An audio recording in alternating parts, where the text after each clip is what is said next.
Hello and welcome to my tutorial on how to hand build and paint an air dry clay figurine. So I'm going to give you a list of materials that you're going to need. Pause the video if you need to, but let's just get right into it. So obviously you got to have a clean surface and you're going to want to get yourself some air dry clay. Open up that container and get yourself a pretty big chunk of air dry clay. This will all be based on the amount of material you think you need to make whatever you make.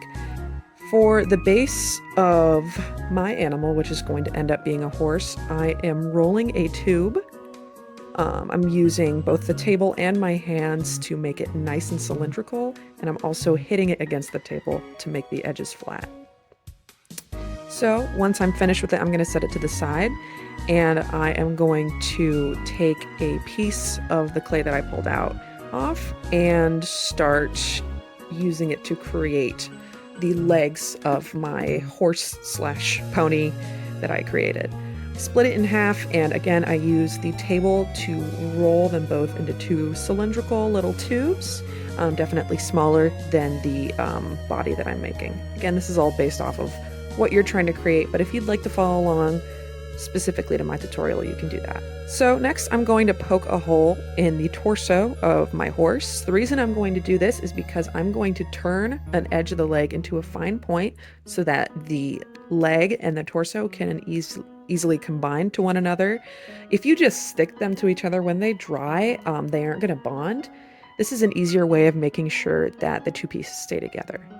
I'm also going to use my fingers to smooth the two pieces together, making it easier to combine the two together and kind of creating one unit. I'm also, I needed to stop for a little bit, so I put a plastic bag over my work, but I got right back into it when I got back home. I repeated that method with the rest of the legs and the head, which I made out of a circle and kind of pinched.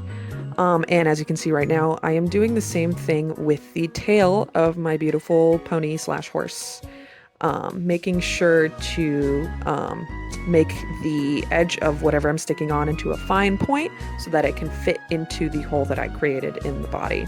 Also using my fingers to smooth it out again, so that I can create one beautiful, beautiful whole unit that won't fall apart once it dries.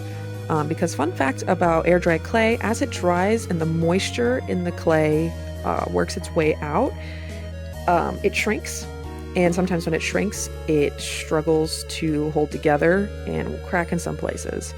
So as you can see, I've definitely added on a couple more pieces, just like some hair on top of the horse's head and some ears. I'm going back in with my clay tool, which you can also use a pencil. Does not matter what you use, as long as it has points and flat edges, it's great. And I'm just kind of accentuating some of the details. And that's my dried horse. I also made sure to clean off my surface after I finished working. And I set my horse out to dry. This is it a day later. And this is it compared to a not dry clay sculpture that I made, a cute little cat.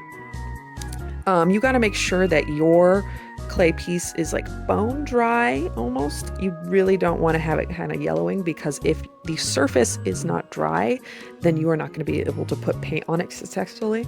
And when you're holding it, there's chances that like the limbs might break off. So I added on my base coats. I think I accidentally kind of went for zombie with this horse, but after you put on your base colors, you can go back in with either smaller paintbrushes or a Posca pen, and you can add details. And this is my finished horse. Thank you so much for following my tutorial, and I hope you have fun with this project. Thank you.